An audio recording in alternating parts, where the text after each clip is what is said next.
Welcome to Radio Free Will, a podcast for sovereign people. I'm your host, George McCullough, and we're coming at you from Griggstown, New Jersey. This is our first show of 2020, a brand new year. We're going on our third year of Radio Free Will. And once again, my esteemed guest is Michelle Mockers, artist, activist, and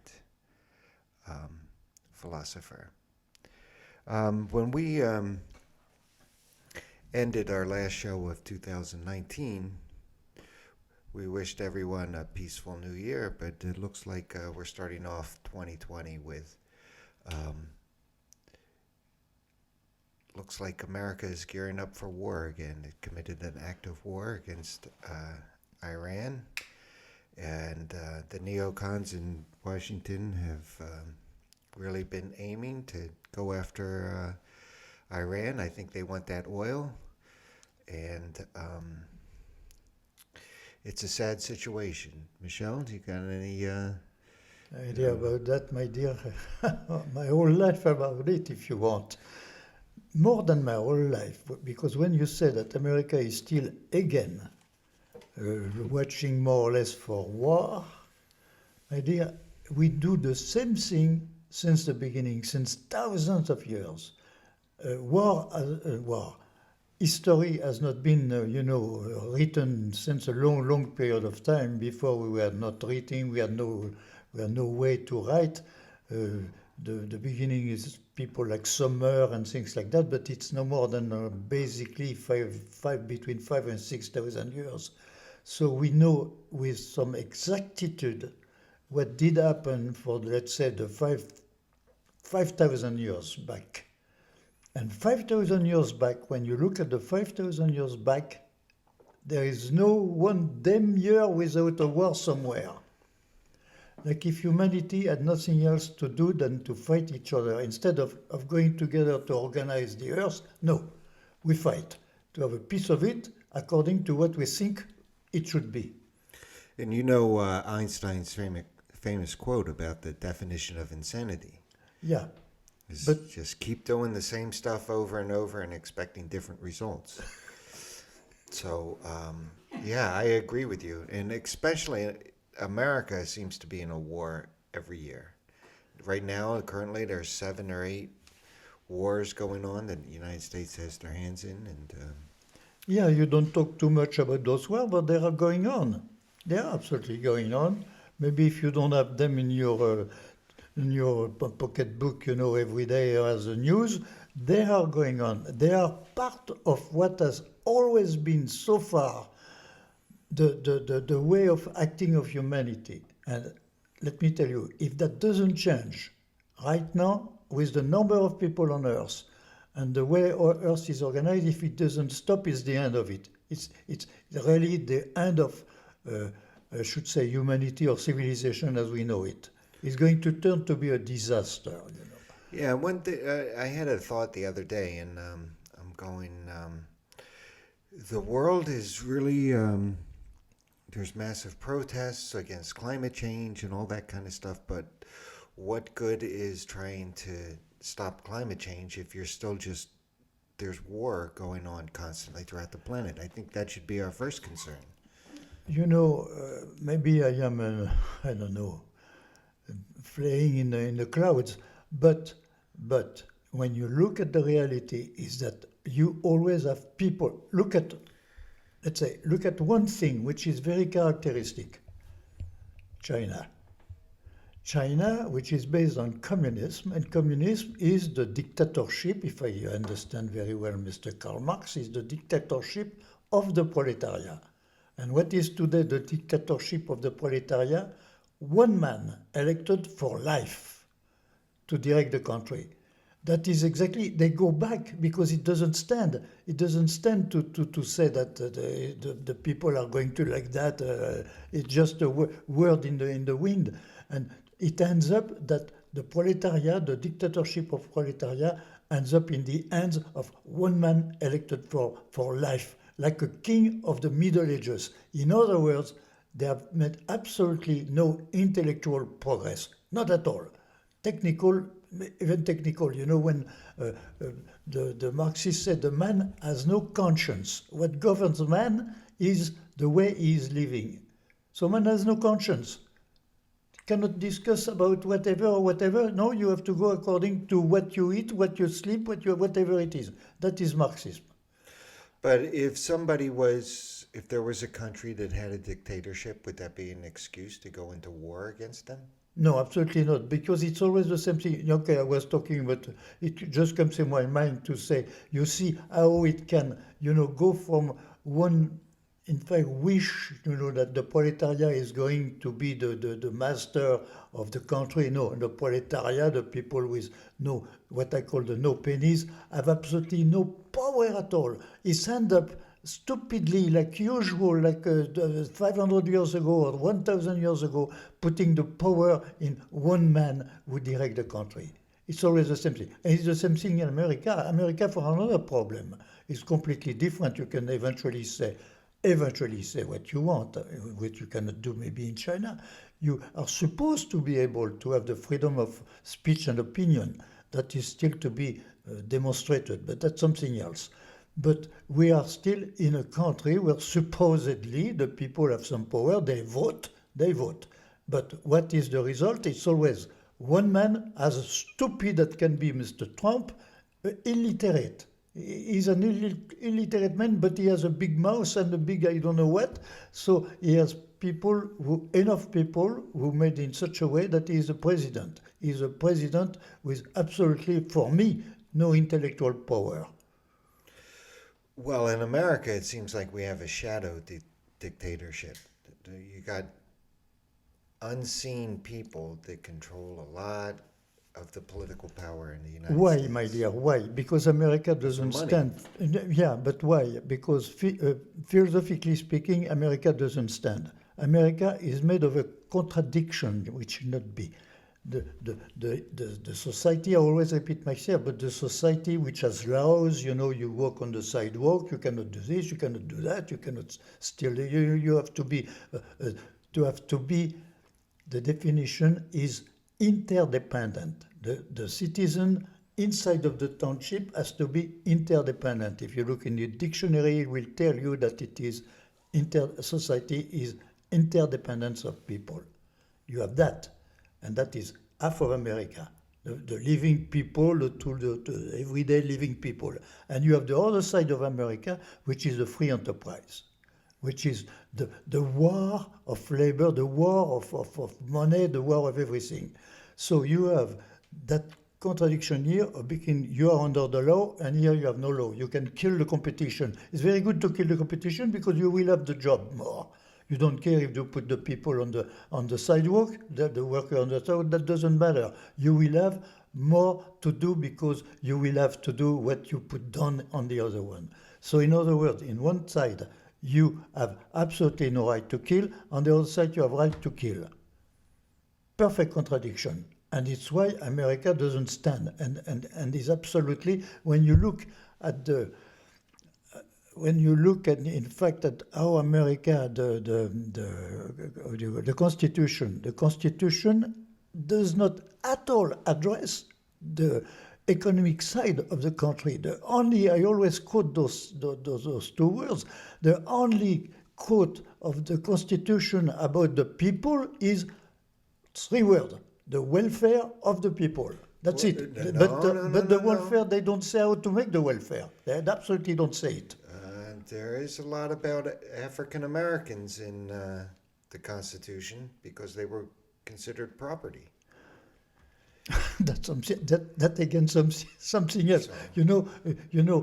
We don't like a stranger like that. We put the Indians. We put the Indians out. What were they doing here? Come on, that was our country. So what those guys were invaders. So we absolutely destroyed practically destroyed the Indians. Yeah. Absolutely, and it was absolutely logical, my dear, because you were the master of the country like that. The people with the money. We have an election coming up in 2020 for President of the United States. How do you see things going? Well, we are one or two people who are a little more pretend that they are socialist.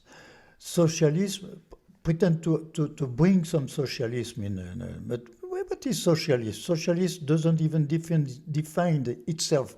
You don't know if you go to socialism in the website, their website, they don't know, they don't explain to you what they want to do with the power. The communists do, but not the socialists. The socialists are nice dreamers who would like to have a better society, and everybody will be happy in their society, but they don't say how to do it. And when they propose to look like to be avant-garde, they propose some measure to adjust a little more to reality. That goes absolutely nowhere, my dear, nowhere. And in America, you have something wonderful. You have only two countries who monopolize the stage for the election. They are the two countries with the money because it's a country where you can pay for, which is absolutely anti-democratic, to be able to pay, to give $100,000 or it's a small sum I'm talking. Some give more than that, excuse me. But so you are able to do that, to buy the people that you want to be elected. You call that democracy? It's absolutely not democratic. It's legal bribery. It's always the same thing. It's the same thing. You know that contradiction that exists in America makes that the people with the money finally own the country. They are the smartest in the war. In the war to win the country. And you have only few people, let's say basically 10%, we always say the 1%, but it's 10% who own practically half of the country, practically the assets of all the country. The 40% of the population, the no pennies, they own 0.2% of the assets of the country. So, and you call that democracy? You are obliged to pay to become a citizen? You call that democracy? Come on, that's absolutely not democracy. And so how do you see things changing? Or is it just a natural process that there will always be the 1%? We are still, the election will change absolutely nothing to that state of affairs. I hope so. No, they will change absolutely nothing. The 1% will always be the 1%. Excuse me, that will change nothing. You couldn't vote you couldn't pass laws to take their money away? Because you're either going to take their money away and create some kind of justice through the legal process or through How do you do that? Or through violence. My dear, it's why I didn't make it at all in purpose, because I wanted to be a musician, I became a painter. But becoming a painter, I asked some question about painting itself. And how do you make a painting, and the philosophy of painting? How do you go from something totally abstract, which is your idea of what you want to put on the canvas, and on the other side you have the canvas with all the material to realize what you have in mind. So it's a complete, if you want, a complete achievement between something abstract and something very figurative. So from that, slowly, painting, it took me years and years to achieve what I wanted to paint, because I went through the whole history.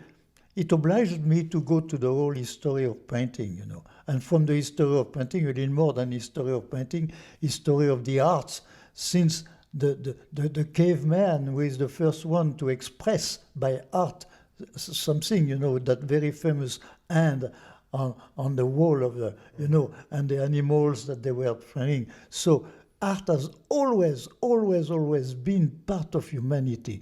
And when you look at all the civilization that took place one after the other, one disappearing and one disappearing, we know them because they left behind them a temple, paintings, statues, and things like that. So we can see the evolution of man through the centuries, through 50,000 years. We can follow that.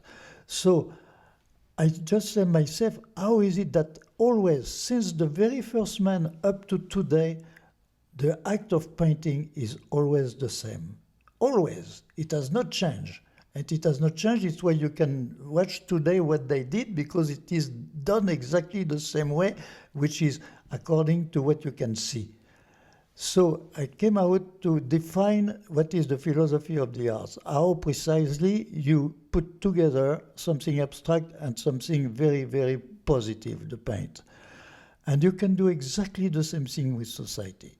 Make a nice painting of society with the abstraction of society and the tough things of society. But, any piece of art has limits. Any piece of art, even Mr. Picasso, if you want, is despite what he pretends, is basically using the arts to express what he wants, even if you use it in such a way that it's, of course, it can be funny. But so if you want, the realization of art is a realization, is the balanced realization. It's a balance precisely between the abstraction of what you want to say and the way you say it. But you are obliged to remain in limits. You can go over this way and over that way. You have So it's okay for society to put limits on. Exactly, like how a painting. Society is a nice painting. Let's imagine that we put society in a frame. It's a nice painting inside of a frame. And in a painting, you can mix or not mix or whatever it is. There are rules to do that, but that's something else. That's something else. But I mean, you make your painting inside of a frame. You don't paint on the wall up the frame or the wall under the frame. And it is what we are doing with the 1% who paint off the frame and those people who do not have enough to eat under the frame. So the society that comes out of based, if you want, on the philosophy of the arts is a society, balanced society with not too much and enough. That's it. But that is not at all what do the America today. When you are going to vote, you vote for exactly the same thing, the 1%. You vote for that, you vote for nothing else. Even if you give a little more money for education or this or that, that, my dear, doesn't change, if you want, doesn't change the philosophy of that we have today of what is in America society. So you're proposing some kind of balance between communism, socialism, and capitalism? No, something different, because none of those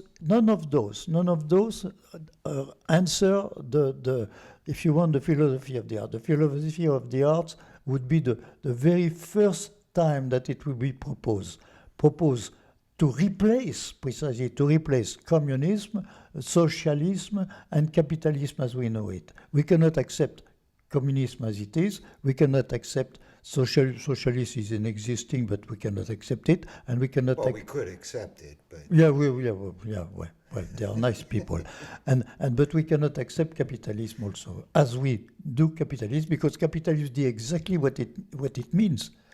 It's the reign of the capital, my dear. The capital is the money. Yeah, I wanted to ask, do you think human beings focus way too much attention on economics? Well, no. You go a little aside of the problem. I'm just teasing you a little bit. Yeah, you can tease me, because when you have to pay to become a citizen, means that a lot of kids could have a little more instruction than they have, know what they are doing when they vote. And today they don't know what they are doing when they vote. They vote because Mr. So-and-so says something that pleased them, or they believe that he will do this or that. There is nothing serious. If you interrogate people who are going to vote, there is absolutely nothing serious. And don't forget that only half the people vote. Half the people don't vote because they say one very, very simple thing: we vote, it will change nothing. Change what? They don't say to change what, but I had that answer a lot of time. Oh, I don't vote because it will change nothing. They know that it will change nothing. Do you vote? Yeah, so far I have voted. I don't vote anymore. Okay. I don't vote Not anymore even because I local don't want. elections? No, I don't want anymore. I am against the system. I cannot vote for the system. Well, when I said that, when I posed the question, are human beings too focused on economics? If they focused enough on the arts and culture as much as they do economics, what kind of world would that be? No, no, no. That is in the mind. Then in practice, they are more interested in arts than in literature. All what you have on you has been made by artists. Your dress, whatever it is, your automobile, anything you do are arts. You know, you eat, you try to make a nice thing, artistic meat. You know, everything you do, art is in your life from when you get up in the morning up to night, and you get up on a bed that has been drawn by an artist, And who makes the money? not the artist. Not the artist. No. Is- The one who manufactured the work of the artist. Yeah, is there an art to working on Wall Street and financial deals and stuff like that? Oh, there is an intellectual, yeah, if you want to calculate that if at 6 in the morning you buy 10,000, values of the British, whatever it is, and you will sell them at 11 o'clock before you go for lunch, and you will make 1 cent on one of them, so you multiply 1 cent by 10,000, so your day has been made. So that's an art, if you want. That's an art. But there is also an art of doing bad things. Yeah, I agree with you. There is an art of doing bad things, but there is an art of doing bad things because you give too many occasions to people to make bad things. And there is bad art too. Yeah, because but you know, if people were more, if the whole thing were more educated, could have, I say education should be of 3 things: the books, because you have to learn what was before, you have to learn your own language, you have to learn a foreign language, whatever it is, you have to learn mathematics, you have to learn whatever it Read is. and write. The books, number 1. Number 2, the arts. Every kid should be exposed to whatever, a symphonic orchestra or whatever band, for music, local music, whatever it is. And third, every kid should have the possibility to really practice a sport, including horse riding, including sailing, including things like that. The kid should have 3 things in his life, 3 things at equal value in his life. They don't. They are very, very, very, very, very far from that. Come on. You have in America, you have kids who do not have a pencil. Especially cannot. in the inner cities. Of course. So that's where, when people say it will change nothing to vote, it will change absolutely nothing to vote. It will change nothing. You will have Mr. So-and-so instead of Mr. So-and-so. After they did quarrel, when you look at what they do, they spend their time quarreling. Trying to reach each other, You're encouraging people not to vote. Well, no, I am encouraging people to look at what I am proposing. The dialectic of the arts, and if enough people were agree with the dialectic of the arts as a political dialectic, if you want, then we will take over. I don't know, I cannot tell you today how, but it has to take over. It's also part of the history of humanity that you can take over. And it would be more interesting to take over with something, let's say, more peaceful and more inclined to the arts and to all that, than to say tomorrow morning we are going to make war and so and so because this or that. There is no reason. When you look, for example, Indochina, Vietnam, Indochina. Why did the French go over there?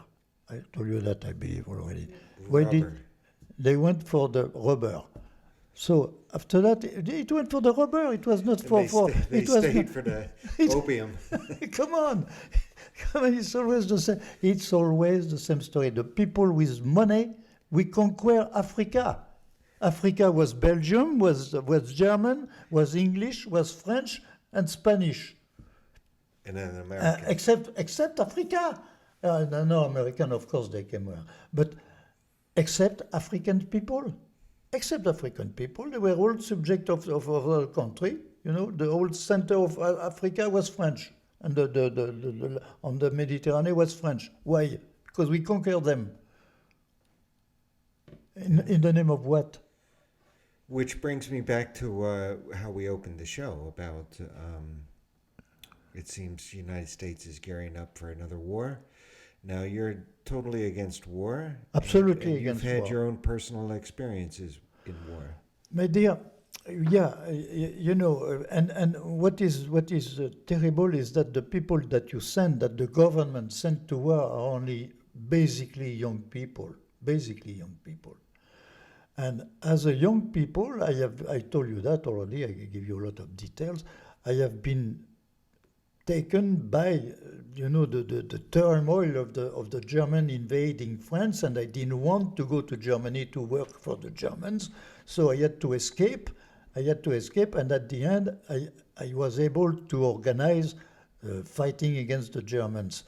But you know, it's terrible when you are 18 years old, 20 years old. You know, it's terrible to be obliged to do things like that, to kill. You know very well, I killed. How can you imagine that coming out of college, you know, I was of a nice family, you know, nice college. I have been admitted to 4 years to make studies on a monastery of Benedictine, which was very top, you know, study. 5 students for 5 teachers. So I was speaking Latin and Greek when coming out of that. So how can you imagine that the next morning you're obliged to kill? Because somebody, somewhere, will have you, you must kill. And why did Germany invade France? What were they seeking to gain? France was a little special because, you know, Paris was Paris, and Paris had a very So big... it's like a crown jewel is what they Yeah, were. it had a very good advantage of France, Paris, because in Paris, all the officers would have 2 days or 3 days of freedom. They were all coming. The nightclub never worked like during the German occupation because they sold champagne. And when it was the American occupation, after not occupation, but American there, it was finished. American didn't drink champagne. But They I didn't- You said that France invaded Indochina for the rubber. Yeah. Was there any resources or anything like that in France that Germany wanted? Or this was No. just... Hitler had a big, you know, big plan to become European, to take over Europe, in fact, and to be the master of the world, in fact. That's what he wanted. He was a little cuckoo, don't forget that. But you know what is absolutely wonderful is that guy, if you really follow exactly what he said, what he wrote, and what that was completely crazy, but he was followed, like Mr. Trump has been followed to be elected. Mr. Hitler has been elected. You know, he was finally elected. And guys like that, they are elected. Why are they elected? Explain to me why they are elected. Our people with no, in fact, Hitler had no. He was a painter at the time, but he forget that. It didn't work. He forget it. But he had no, let's say, no education, no philosophy, no nothing at all. It was just the strength, and he had that objective against the Jewish people. So that gives force to his party. But you know, you see exactly the same thing. That man in China. Why that one man in China who is elected for life? My dear, is elected for life. You cannot change it for life. So how can you imagine that? How can you imagine that? Once more, even in our country, we are at the point where we are with all those let's say basic difference in the population. It's not the whole population. It's a population who is owning the country and a population who owns nothing. So how can you elect a guy who will represent all that? How can you do that? But the only reason why they have that power is because people let them have that power. In China, you say the dictator for life, but that can be taken away anytime. their public can just stand up and say, no, we don't want it anymore. Yeah, but they don't do it. They don't do it because that is again the same problem. They don't have anything else to propose. So Or they're kept happy enough not to. not to propose, or they are afraid of proposing. They are Just- afraid. Just like in America, They are afraid of proposing. That's something else. It What would do you change. It would change too many things for too many people. If the people society, get afraid of change. Sometimes they got to be forced to change. yeah, because they are afraid of what will.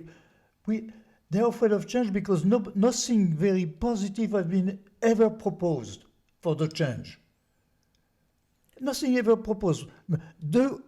For example, the president yesterday, another president in this country propose anything, for example, for the education of kids. This is a country. Well, they're proposing it, but they're proposing to get rid of all public schools. That's what they're proposing. They want to turn that into education into an industry, and yeah, it already is, but a private industry where people can milk a lot of profits off of. Well, yeah, but it's always the same thing, you know. But it's always the same politics which is applied, you know. You cannot say tomorrow morning we change that completely for what? If you don't have the power, you have to have the power. So it's why, in fact, I come back to myself. I should not come back to myself, but I come back to myself because I propose the arts positive dialectic, and the arts is something that everybody can understand, and the arts are proposing something, let's say, basically reasonable, not too much and enough. Society like that, not 1% owning the country and not people with enough to eat at night. Well, I know you have a magical personality, but it sounds like what you're saying is that the dialectic of the arts needs a strong leader. Yes, my dear. Right? Yeah, no. Yeah, okay, but you know my age. Come on. Even if I leave a firm, you know, I can go up to 120. Huh? But they will say he's gaga at 120. you know. Not only that, I don't do that for me. And it's precisely the dialectic of the arts. The dialectic of the arts is for absolutely everybody. Now, everybody cannot go there, and you have, of course, to have a group of people. But with that philosophy, there is not applying that philosophy, not applying using the outside philosophy to apply their own philosophy. Anyone who will come to be the president, if you want, of that, will have to be president of the dialectic of the arts, not of himself, to apply the dialectic of the arts. And the government, the dialectic of the arts, propose all what the government has to do. And the government has to do that. And what's a citizen's responsibility in the dialectic of the arts? To go for the dialectic of the arts, my dear.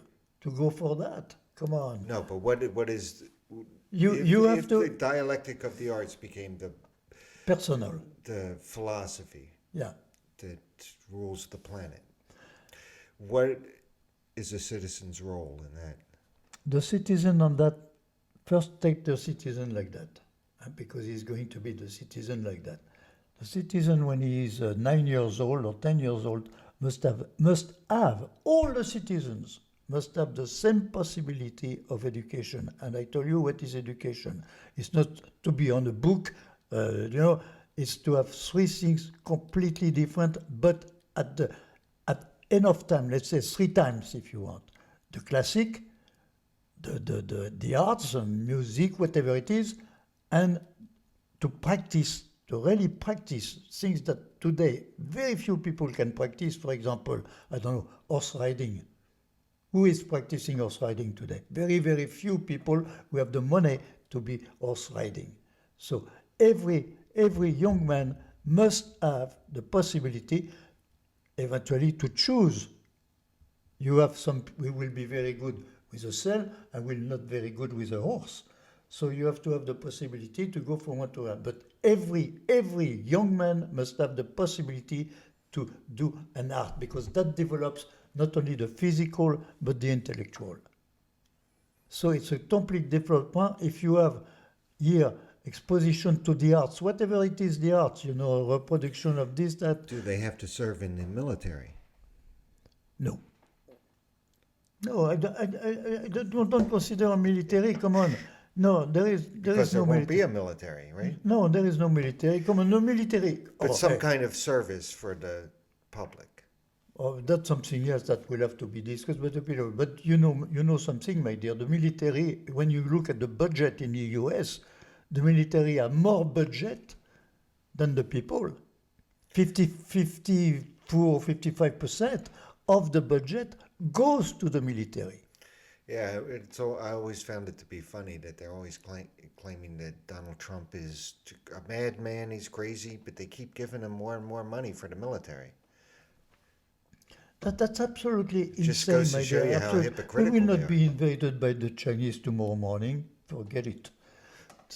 They cannot do that. No, absolutely not. So it's quarrel. I always call the big war, which was supposed to be the end of all wars, World War One. It was supposed to be the last war. That was the word of that time, the last of all the wars, because it was such an ugly war that it was impossible to have another war after that. And it was 11 million people, not people, male dead, because they were not, at that time, they were not attacking the civilian population, basically. It was 11 million men. There were no men at the end of World War One. There was no enough men for the women. They were killed. And they were killed for what? For a quarrel between the same family who was at the head of the three most powerful countries in the world. They were quarreling. Quarreling family of 2 or 3 people, 11 million people. A crazy idea of Mr. Hitler, 50 million people, 50 million dead. He has 50 million people behind him. 5-0. 5-0 behind him. 50 million people that he organized the world in such a way that he killed his army, whatever, 50 million people. Can you imagine that? So what is the next war? With atomic bombs or whatever it is, and a real war, except if it's a small war, against, I don't know, Syria or guess- whatever, which will be a relatively small war, if it doesn't push the other one to go in, because we have a treaty with this, we will defend that, we will blah, blah, blah, blah, blah, blah, blah. We had a treaty with Poland in 1939. Poland. So when Poland was attacked, the French declared war to Germany. And the Germans attacked Poland, they took Poland, they said they killed Bausa. That was absolutely untrue, but they went into Poland. So we went, England and France had a contract with Poland that if Poland was attacked, we will go to war. We went to war, 50 million people. For what? For the crazy mind of Mr. Hitler. But you kept your word. That what is absolutely fantastic is that precisely up to today, and it's where the arts